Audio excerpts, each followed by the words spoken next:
Hello. Uh, Today's topic is conscious breathing. What does conscious breathing mean, and where does it become useful? So, number one, conscious breathing is incredibly simple, Eh, but it's so simple that millions of people have never experienced it. And what does it mean? It means, well, one, you've been breathing since you were born. You have been breathing. I mean, you could have held your breath, yeah, woof, woof, but you've taken millions and millions of inhales and exhales from when you were born to now. The difference between breathing just on automatic, like we have been, because you have been breathing, you're alive, you have to have oxygen, therefore you've been breathing. The difference between automatic breathing and conscious breathing is that your attention, your awareness, is in your breath. And that means that you're actually experiencing your breath. Whereas before you became conscious of your breath, it was happening, and it's a beautiful intelligence of nature and of the human body, and the human body is incredibly intelligent, but breathing is an example. You don't have to think about it in order to do it. But there's a really powerful effect that it has if you do bring your attention, bring your awareness into your breathing. Now in yoga, the yoga world, there's a name for different breathing techniques known as pranayamas, and those are like different forced breathing techniques. There's like fire breath, and there's ujjayi breath, and there's a bunch of other ones, and those are all different forms of conscious breathing. But normally, when you hear conscious breathing, what it's referring to is not really manipulating the breath. It's just simply and literally becoming conscious of the breath. And when you do this, your breath is always in the present moment, and that's one of the powerful pieces of conscious breathing, is that it literally brings you back to this moment.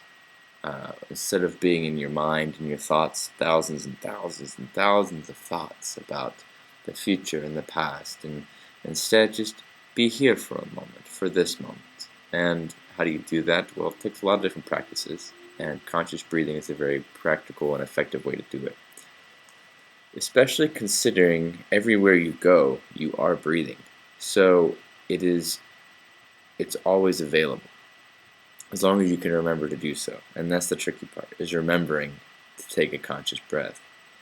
So in Buddhism, there are things known as mindfulness bells, where, let's see if I have one around here somewhere. You think I would have been more prepared for the video.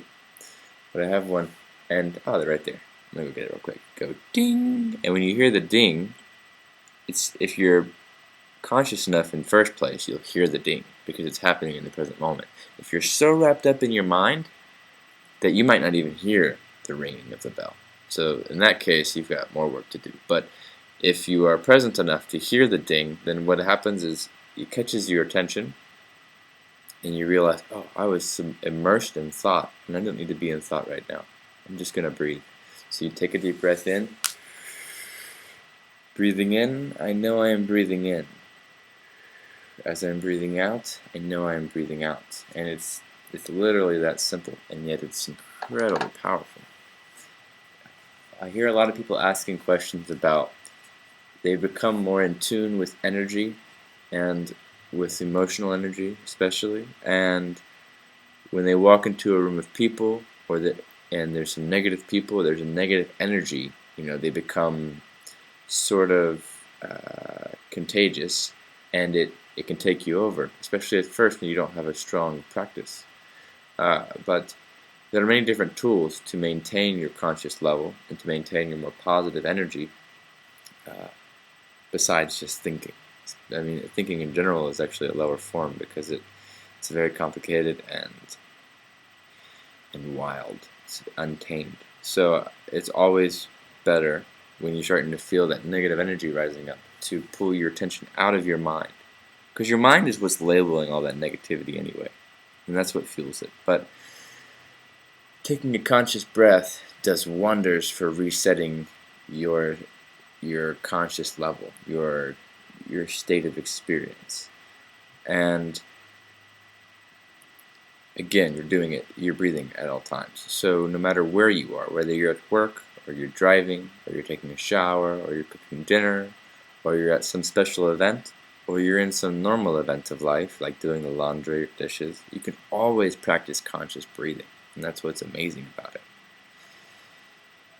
It's not breathing, and it's not manipulated breathing necessarily, although you can take a nice deep breath, and in which case you are manipulating it a little bit, as opposed to just pure awareness of the breath, where you're only paying attention to the breath rather than like consciously taking a breath in. Although personally, when I remember to take conscious breaths, which I do quite often now because I've been practicing for a couple of years, but when I do remember, what I usually do is I'll just take a deep breath in and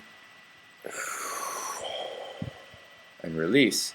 And there's actually a lot of scientific data out there now about the power of taking in deep oxygen. And you're oxygenating your body and your brain. You can actually think clear, you alleviate stress and blood pressure. There's all kinds of wonderful things about just really being conscious of your breath. On top of the fact that it's a powerful tool for maintaining enlightenment. So I hope that helps, and I love you all. And perhaps in the next video I will explain mindfulness bells more, and I'll actually have one on me. Taking conscious breath right now. Just experience it. Don't think about it, don't label it, just experience it. And while you're experiencing it, notice in the background that your mind becomes quieter, becomes stiller, and you experience more peace. I love you all. Have a wonderful present moment. This moment.